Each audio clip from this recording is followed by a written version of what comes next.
Hello बच्चों, कैसे हैं आप सब।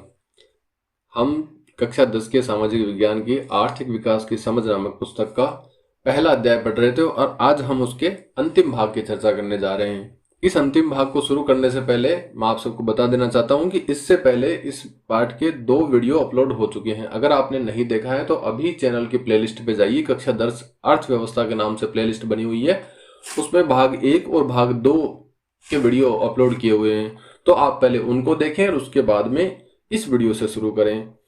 अगर जो विगत वीडियो को देखते हुए कंटिन्यू आगे बढ़ रहे हैं, उन बच्चों के साथ में हम इस वीडियो को आगे शुरू करते हैं।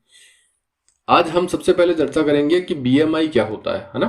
वैज्ञानिक शरीर द्रव्यमान सूचकांक, उसका पूरा नाम दे भी रखा है आपकी पुस्तक में। तो इस बीएमआई की चर्चा सबसे पहले करेंगे।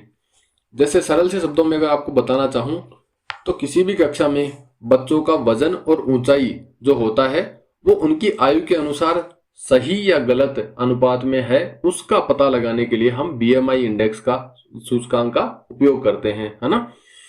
निकालते कैसे हैं बीएमआई। जब जैसे मान लो कोई बच्चा है, उस बच्चे का वजन जो है वो किलोग्राम में हम निकालते हैं, है ना। कितने किलोग्राम का कोई बच्चा है तो उस किलोग्राम के भार को उस बच्चे की ऊंचाई का सेंटीमीटर में माप, फिर सेंटीमीटर में हम बच्चे की ऊंचाई, जैसे कि आप इस फोटो में देख भी सकते हैं, इस महिला का सेंटीमीटर के आधार पे जो है ऊंचाई ज्ञात की जा रही है। तो इस आधार पे ऊंचाई ज्ञात करके और उस वजन का उस सेंटीमीटर के आंकड़े में भाग देते हैं। उस भाग देने पे जो भागफल हमें प्राप्त होता है वही उस बच्चे का क्या होता है, बीएमआई सूचकांक होता है। अब बीएमआई सूचकांक उम्र के आधार पे अलग अलग होता है।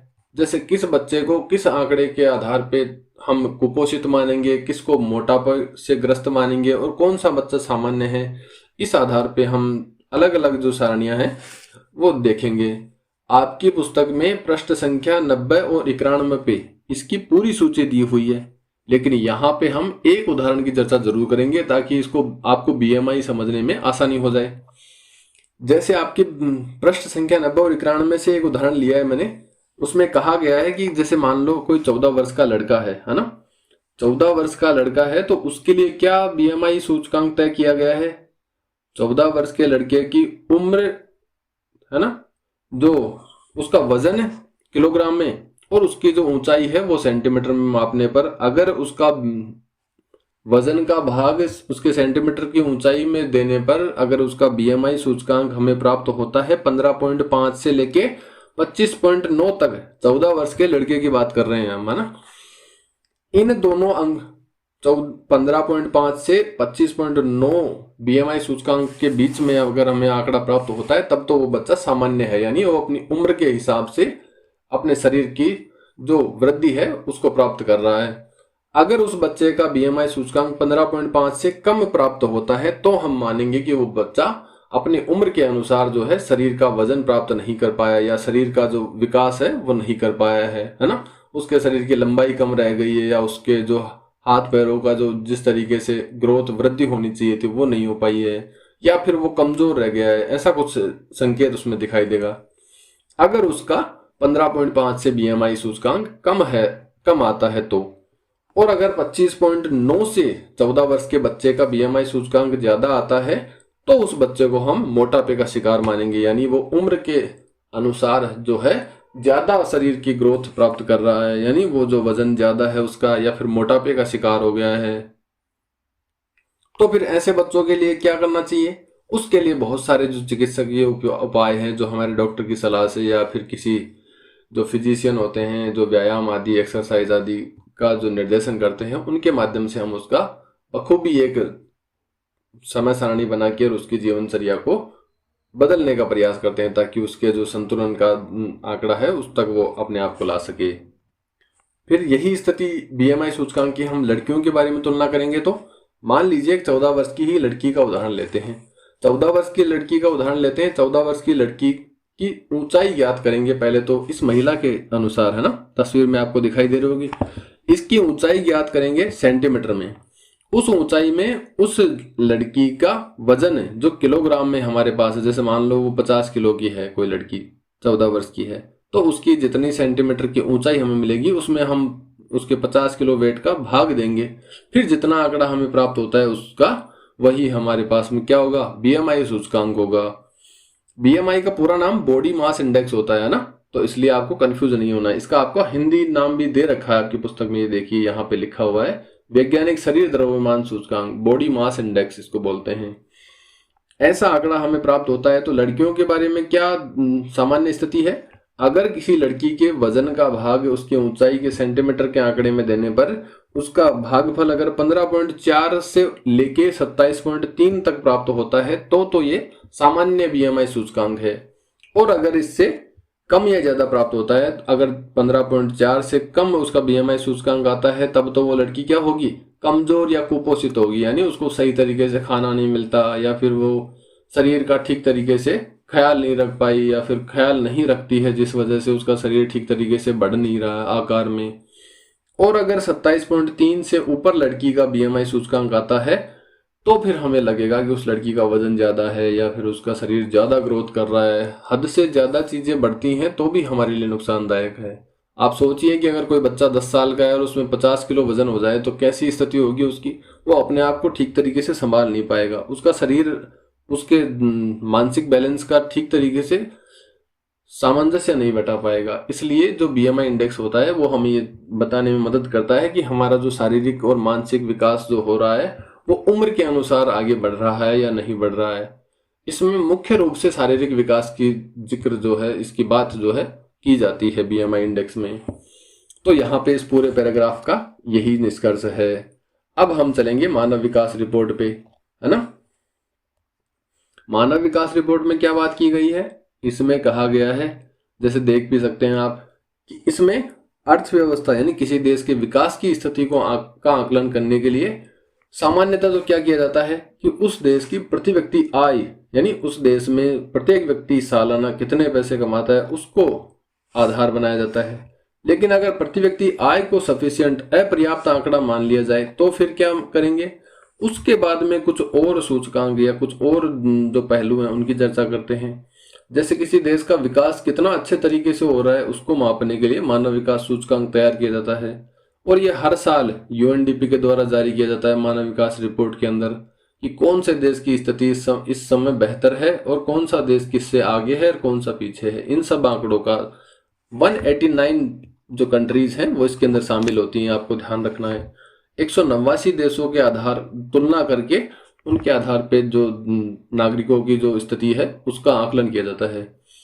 जैसे मानव विकास रिपोर्ट में क्या किया जाता, किन किन आंकड़ों पहलुओं का आधार तय किया जाता है।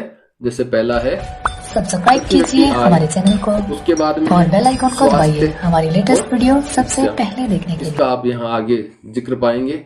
मानव विकास रिपोर्ट देशों की तुलना लोगों के शैक्षिक स्तर, है ना, आपके सामने दिया हुआ है कि लोगों के शैक्षिक स्तर, उनकी स्वास्थ्य स्थिति और प्रति व्यक्ति आय के आधार पर करती है। अब इसमें आप जैसे अलग अलग देशों की अलग अलग स्थिति पाएंगे, जिसका कुछ आकलन आपको इस टेबल में दे भी रखा है। इस तालिका 1.6 में आप आंकड़ों का जिक्र देख पाएंगे। जैसे कि यहाँ पे हमारे भारत की हम चर्चा करेंगे, बाकी को छोड़ के हम ये देखेंगे कि भारत कौन सी स्थिति पे है। तो 189 देशों में जब तुलना की तो 130वें नंबर पे है। इससे अच्छी स्थिति में हमारा पड़ोसी देश श्रीलंका है। तो इस आधार पे जो आगे इनका जो विश्लेषण किया हुआ है उसको हम देख पाते हैं। आगे बढ़ते हैं, है ना। देखिए इसके बाद में जो अगली जो विचारधारा जिस पे हमें ध्यान देने की जरूरत है वो है विकास की धारणीयता, यानी आज के समय में हम संसाधनों का जिस आधार पे उपयोग कर रहे हैं उस विकास की धारणीयता की जिक्र करते हैं। यहाँ पे इसको हम समझने की कोशिश करते हैं। जो बातें हमारे समझने की है, जो इस पाठ को अच्छे से समझने के लिए हमारी मदद कर सकती हैं, हम केवल उन बातों पे चर्चा करेंगे और आगे के सभी पाठों में हम इस तरीके से बदलाव करेंगे। यू लाइन टू लाइन पढ़ के आपको कहानी सुनाने वाला मेथड या फिर आपको रटाने की कोशिश नहीं करनी है बिल्कुल भी, क्योंकि मैंने जो बदलाव किया है इसमें मैंने देखा है कि बच्चों को सीधा टू द पॉइंट बातें अच्छे से समझ में आती है। तो यहाँ भी हम टू द पॉइंट बातें ही करेंगे। यहाँ पे विकास की धारणीयता की बात की जा रही है। अब क्या धारणीयता होती है, बहुत सारे बच्चों को तो ये शब्द ही समझ में नहीं आएगा, है ना। तो यहाँ पे इस शब्द का विश्लेषण करते हैं। देखिए इसका मतलब होता है कि हम सतत विकास की बात करते हैं।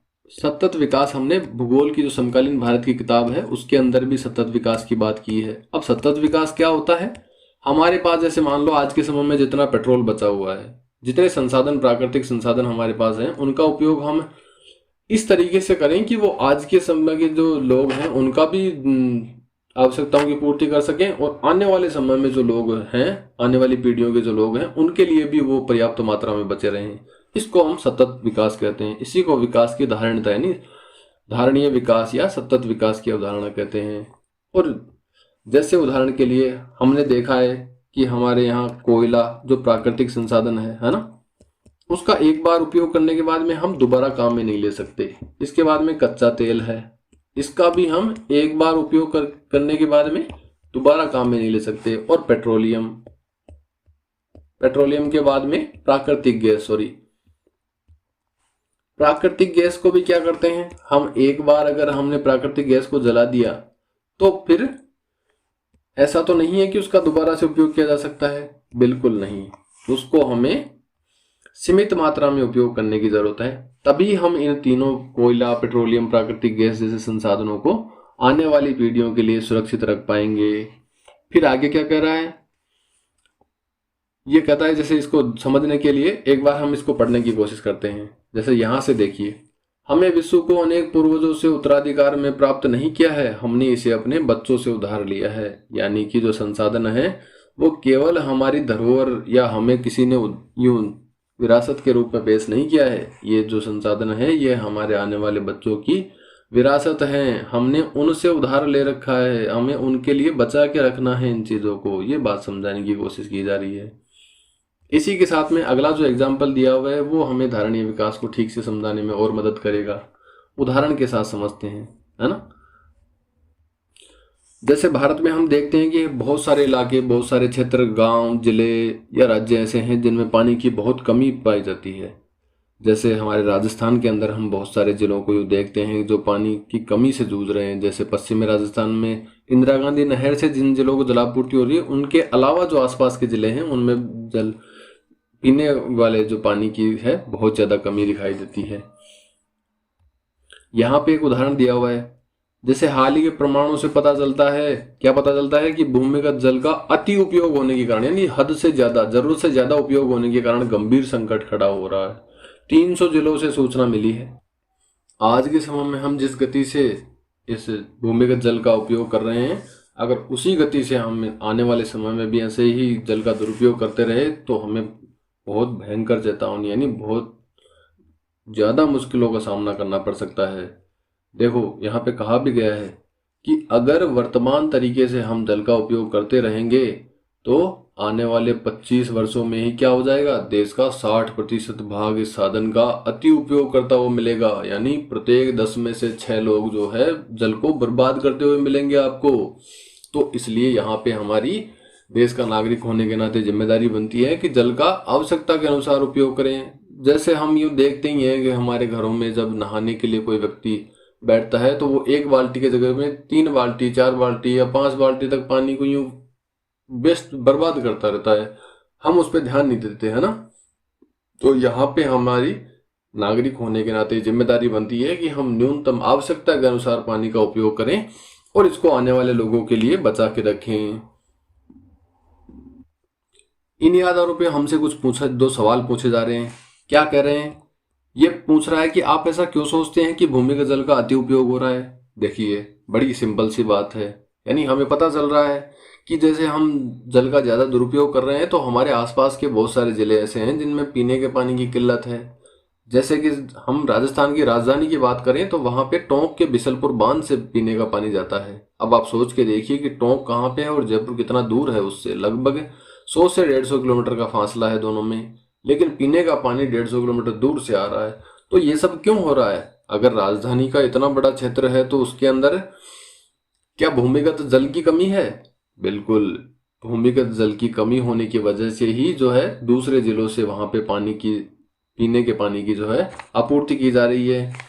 फिर और हमें कैसे पता चलता है कि जल का दुरुपयोग हो रहा है? हम देखते हैं कि जो खेती करने वाले जो किसान हैं उनका सिंचाई का जो क्षेत्र है धीरे धीरे कम होता जा रहा है। यानी बहुत सारे जो ट्यूबवेल हैं, जो कुएं हैं, है ना, उनका पानी धीरे धीरे नीचे जाता जा रहा है और नीचे जाने की वजह से उनका जो सिंचाई का क्षेत्र है वो भी धीरे धीरे क्या हो रहा है, कम होता जा रहा है। इन बातों की वजह से हमें दिखाई देता है कि भूमि के जल का जो है दुरुपयोग या हद से ज्यादा उपयोग हो रहा है। अगली बात क्या पूछी जा रही है हमसे, क्या बिना अति उपयोग के विकास हो सकता है? बिल्कुल हो सकता है। कैसे होगा वो? अति उपयोग यानी जरूरत से ज्यादा पानी का उपयोग पहली बात तो हमें करने की जरूरत ही नहीं है ना। फिर भी हम कुछ उपाय ऐसे कर सकते हैं बिना अति उपयोग के, यानी भूमिगत जल का उपयोग कम करें और अन्य स्रोतों से पानी का उपयोग ज्यादा करें। जैसे कि हम वर्षा के जल का उपयोग कर सकते हैं। सबसे बेहतरीन विकल्प हमारे पास वर्षा का जल है। हम जब भी बरसात का समय हो उस समय हमारी छतों के बिल्कुल साफ सुथरा करके रखें, ताकि उस पर जो पानी इकट्ठा होता है उसको हम एक गड्ढे में या किसी टांके जैसी आकृति में संरक्षित कर लें, ताकि उनको साल भर आने वाली दूसरी जो वर्षा ऋतु का जो सीजन है उस तक हम उसको काम में ले सकते हैं। ऐसी हमारे पास अगर प्राकृतिक वो संरचनाएं बनी हुई हो तो हम आसानी से उस जल का संग्रहण कर सकते हैं। और ऐसा आज के समय में राजस्थान के पश्चिमी जिलों में किया भी जाता है, जैसा कि आपने सुना ही होगा। इसके अलावा हम जल का कैसे और सदुपयोग कर सकते हैं? जल को प्रदूषित होने से बचा के, यानी हमारे आसपास के जो तालाब और नदियां हैं उनको प्रदूषित होने से बचा के भी हम उस जल को स्वच्छ रख सकते हैं, ताकि हमें भूमिगत जल की जरूरत कम पड़े और हम हमारी आवश्यकताओं के अधिकांश जो पूर्ति है वो जो भूमि के ऊपर जल स्रोतों में पानी उपलब्ध है उसी से कर सकें। जो नदियों में उपलब्ध है या तालाबों में जो जल भरा हुआ है वही हमारी जो है सामान्य आवश्यकताओं को पूरा कर दे।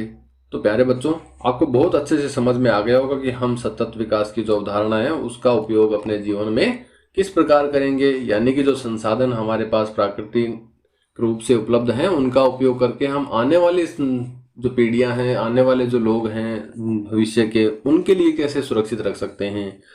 अब हम कुछ नवीकरणीय और अनवीकरणीय संसाधनों का जिक्र करेंगे, उनके आधार पर इन बातों को और आगे विस्तार देंगे। जैसे भूमिगत जल, ये एक नवीकरणीय साधन तो है, यानी इसका दोबारा उपयोग किया तो जा सकता है, लेकिन समस्या क्या है? ये सीमित है ना।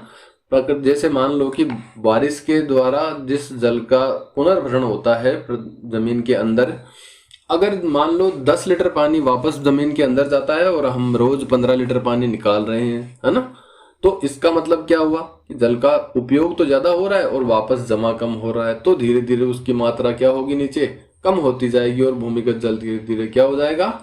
पुनर्भरण ना होने की वजह से कम होता चला जाएगा। इसी कारण से दूसरा उदाहरण हमारे लिए ये दिया गया है, क्या? गैर नवीकरणीय संसाधनों के बारे में। गैर नवीकरण का मतलब है, गैर नवीकरणीय साधनों में किन किन को शामिल करते हैं हम? जिनका कि हम दोबारा से उपयोग नहीं कर सकते, जैसे कि हमने अभी थोड़ी देर पहले बात करी थी कोयले की, है ना। प्राकृतिक जो कोयला होता है वो भी एक गैर नवीकरणीय संसाधन है। पेट्रोलियम की बात करी थी हमने, कच्चा तेल जिसको बोला है हमने। इसके अलावा और कौन से हैं? ऐसे बहुत सारे उदाहरण हैं जिनका आप जिक्र कर चुके हैं पहले भी। और एक प्राकृतिक गैस का भी हमने जिक्र किया था, जिसको भी हम क्या मानते हैं? गैर नवीकरणीय संसाधन मानते हैं, यानी इनका उपयोग हम एक बार करने के बाद में दोबारा नहीं कर सकते। अब इन्हीं संसाधनों के आधार पे भी हम संसाधनों के अति दोहन को समझ सकते हैं। जैसे कि यहाँ पे उदाहरण दिया हुआ है, तालिका 1.7 में आपके लिए कुछ देशों की चर्चा की, जैसे मध्य पूर्व के देश। अब मध्य पूर्व के देश कौन से होते हैं? जैसे इराक, ईरान, सऊदी अरब, है ना, तुर्की, ये सब जो देश हैं, देश संसार के नक्शे में मध्य भाग में स्थित है, लेकिन पूर्वी हिस्से में है ना। जो पूर्वी हिस्से के अंदर जो मध्य पूर्व के जो देश हैं, इनके अंदर तेल के भंडार दुनिया के सर्वाधिक जो हैं वो यहीं स्थित हैं। यहाँ पे दिया हुआ है कि 807,000 मिलियन बैरल जो है तेल के भंडार इन मध्य पूर्व के देशों में हैं। और ये कब तक चलेंगे? आने वाले 70 सालों तक चलेंगे, इतना तेल इनके पास में है। दूसरा, संयुक्त राज्य अमेरिका का उदाहरण दिया है। संयुक्त राज्य अमेरिका के पास में 50,000 मिलियन बैरल जो है पेट्रोलियम या तेल के भंडार हैं, और ये आने वाले 10 से 10.5 सालों तक चल जाएंगे, इतना तेल अमेरिका के पास में अभी है। हम जब पूरे दुनिया के तेल क्षेत्रों की गणना करते हैं तब हमारे सामने आंकड़े आते हैं कि दुनिया में 1696.6 हजार मिलियन बैरल तेल है, जो आने वाले 50 सालों तक चलता रहेगा। 50 साल के बाद में खत्म हो जाएगा, यानी कि 50 साल के बाद में हम जो है कच्चे तेल का उपयोग करने में असफल हो जाएंगे, यानी उसके बाद में हमारे पास कच्चे तेल के जो भंडार हैं वो समाप्त हो जाएंगे। इसी आधार पे अब हम इन संसाधनों की जो तुलनात्मक हमने अध्ययन किया है उसके आधार पे हम ये समझ सकते हैं कि जो प्राकृतिक संसाधन हैं जिनका हम पुनः उपयोग कर पाने में अक्षम हैं, यानी जिनकी तकनीक हमारे पास ऐसी नहीं है कि जिनका दोबारा से उपयोग किया जा सके, या फिर जो संसाधन है एक ही बार उपयोग करने के बाद समाप्त हो जाते हैं, उनका हमें संरक्षण करना जरूरी है। हमें सतत विकास की धारणा को बढ़ावा देना जरूरी है, ताकि वर्तमान आवश्यकताओं को पूरा करते हुए उनका आवश्यकता के अनुसार उपयोग करके आने वाली पीढ़ियों के लिए भी उन संसाधनों को सुरक्षित रखना है। इस जो सारणी 1.7 है, इसके अंदर इन्हीं बातों की चर्चा जो है हमने कर ली है। अब हम आगे बढ़ते हैं। आगे कौन सी बातें हमारे लिए समझने की हैं, केवल अंतिम भाग इस पाठ का हमारे सामने उपस्थित है। क्या कहा गया इसमें कहा गया है कि पर्यावरण में गिरावट के परिणाम राष्ट्रीय और राज्य सीमाओं का ख्याल नहीं रखते, यानी कि पर्यावरण का जो प्रदूषण या नुकसान होता है वो किसी एक देश की सीमा के अंदर बंधा हुआ नहीं रहता। पर्यावरण प्रदूषण से सभी देशों को बराबर जो नुकसान उठाना पड़ता है। ये एक क्षेत्र या देशगत विषय नहीं रह गया है, हम सबका भविष्य परस्पर जुड़ा हुआ है, यानी सभी देशों का जो भविष्य है पर्यावरण के दृष्टिकोण से एक दूसरे से जुड़ा हुआ है। और विकास की धारणीयता तुलनात्मक स्तर पर ज्ञान का नया क्षेत्र है। धारणीयता यानी संसाधनों का सीमित उपयोग करना, जिसमें वैज्ञानिक, अर्थशास्त्री, दार्शनिक और अन्य सामाजिक वैज्ञानिक मिलजुल कर काम कर रहे हैं। यानी इस धारणीय विकास, सतत विकास की धारणा पर बहुत सारे जो इन क्षेत्रों के जो लोग हैं वो इस पे अच्छे तरीके से इन संसाधनों का उपयोग करने के जो उपाय सुझाने के लिए काम कर रहे हैं। इसके बाद में क्या कहा है, विकास या प्रगति का प्रश्न हमेशा चलने वाला प्रश्न है, यानी विकास और प्रगति की बात हमेशा की जाएगी। हर वक्त में हमें व्यक्तिगत स्तर पर और समाज का सदस्य होने के नाते प्रश्न पूछने की आवश्यकता है कि हम कहाँ जाना चाहते हैं, हम क्या बनना चाहते हैं और हमारे लक्ष्य क्या हैं। इसलिए विकास पर बहस जारी है। तो प्यारे बच्चों, हमारा पहला अध्याय यहीं समाप्त होता है। उम्मीद करता हूँ आपको इस पाठ में बताई गई बातों को ठीक से समझने में मदद मिली होगी।